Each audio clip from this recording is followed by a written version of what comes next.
இந்த 73 ஆண்டு காலமாக 2021 வரை 73 ஆண்டு காலம் பல்வேறு கட்சிகள் ஆட்சி புரிந்திருக்கின்றன. அதில் தமிழ்நாடு வாங்கிய கடன் 5,18,000 கோடி. ஆனால் திராவிட முன்னேற்ற கழகம் ஆட்சி ஏற்பட்டு கடந்த 4 ஆண்டுகள் மட்டும் 3,54,000 கோடி கடன் வாங்கியிருக்கிறாங்க.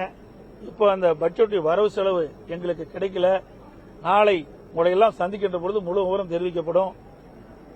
ஆனாலும் ஒவ்வொரு ஆண்டு கடன் வாங்குவதில் சளைத்தவர்கள் அல்ல என்பதை நிரூபித்துக் கொண்டிருக்கின்றார் இன்றைய முதலமைச்சர். கடந்த ஆண்டு கூட இந்தியாவிலேயே அதிக கடன் வாங்குவதில் முதல் மாநிலம் தமிழ்நாடு. அந்த சாதனையை இன்றைய முதலமைச்சர் படைச்சிருக்கிறார். இன்றைக்கு கூட பல முக்கிய அறிவிப்புகளை வெளியிட்டிருக்கிறாங்க. இதெல்லாம் ஏற்கனவே அனைத்து இந்திய அண்ணா திராவிட முன்னேற்ற கழக ஆட்சியில் தொடங்கப்பட்டு செயல்பட்டு வருகின்ற திட்டங்கள் தான். எந்த ஒரு புதிய திட்டம் கிடையாது. இன்னைக்கு பட்டா புதுசா கொடுக்கணும்னு சொல்லியிருக்காங்க 5 லட்சம் பேருக்கு. ஏற்கனவே அனைத்து இந்திய அண்ணா திராவிட முன்னேற்ற கழக ஆட்சி இருக்கின்ற பொழுது சுமார் 25 லட்சம் பட்டாக்கள் நாங்கள் வழங்கி இருக்கிறோம். இன்றைக்கு டிஎன்பிசி அறிவிச்சு கொடுத்திருக்காங்க.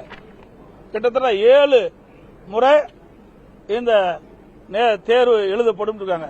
இதுல மொத்தமா ஒரு 10,000 பேர் தான் தேர்வு செய்ய முடியும். டிஎன்பிசி மூலமாக அரசு காலி பணியிடங்களை சுமார் 10,000 பேர் தான் நிரப்ப முடியும். அதுல எந்தெந்த டேட்ல கொடுத்திருக்காங்க. அப்படி இருக்கின்ற பொழுது எப்படி 40,000 காலி அரசு பணிகள் நிரப்ப முடியும்? 4 ஆண்டு காலமாக 57,000 அரசு காலி பணிகள் நிரப்பி இருக்கிறாங்க. இப்ப ஓராண்டு தான் இருக்குது. இந்த ஓராண்டுலயே 3 மாசம் தேர்தலுக்கு போயிடும். எஞ்சியது 9 மாதம்.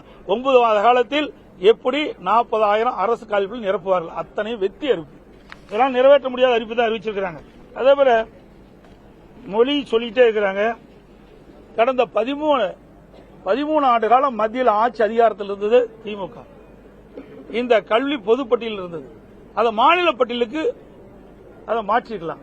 அதை செய்ய தவறிய காரணத்தில் தான் இந்த மொழி பிரச்சனை ஏற்பட்டு நம்ம இவ்வளவு போராடி கொண்டிருக்கின்றோம்.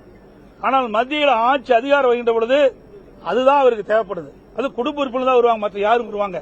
அவை தமிழ்நாட்டு மக்களுடைய பிரச்சனையை அப்பொழுது இதை தீர்த்திருக்கலாம். அதுவும் தீர்க்கல. அதோட 13 ஆண்டு காலம் மத்தியில் ஆட்சி அதிகாரம் இருக்கும்போது இன்றைக்கு பல்வேறு மாநிலங்களில் சிறப்பு நிதி பெறாங்க. அப்ப மத்தியிலேயும் ஆட்சி மாநிலத்திலேயும் ஆட்சி திமுக இருந்தது.